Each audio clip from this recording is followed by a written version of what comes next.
overdue.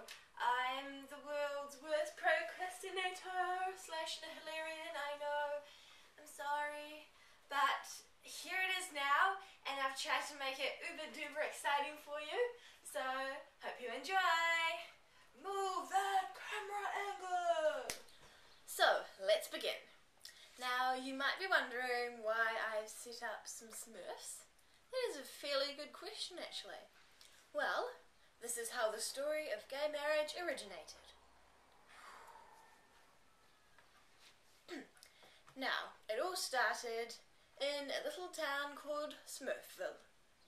This town was run by Papa Smurf, who was the leader of the pack, and he was kind of the father of all of them. Although this confuses me slightly because there is no, like, Grandma Smurf, so he's kind of like male version of Virgin Mary. Gave birth to a million Jesus Smurfs. And anyway, this town was filled with little Smurf men. They were all men. There was only one lady, and that was Smurfette. Now, as we all know, you can't marry all the Smurfs, because A, that would be adultery, and B, that's just plain greedy. So something had to be done because there was only one Smurfette and millions and millions of Smurfs. So what ended up happening was the Smurfs, they would just go out with each other because there was nothing wrong with that. They didn't know any other ways, having only one girl. They would go out with each other and things like that, and they can be having sex. So there was nothing wrong with that because they were used to that. That was the way. But then there was horrible wizard Gargamel. Now he was bad. Oh, I hate Smurfs. Now, apart from being bad and a Smurf hater, Gargamel was also homophobic.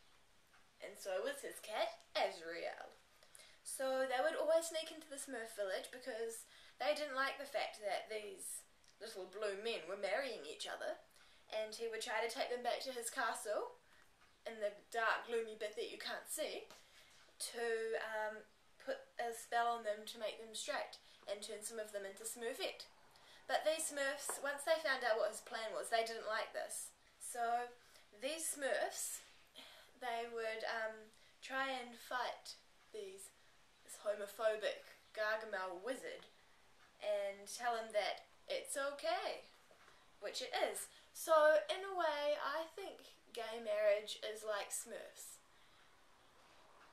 Yeah, I think gay marriage is like Smurfville, where sometimes if you're a man, you just happen to love a man, or if you're a girl, you just happen to love a girl, and it doesn't matter. And these guys just grew up loving each other because there was only one chick and she was pretty much off limits.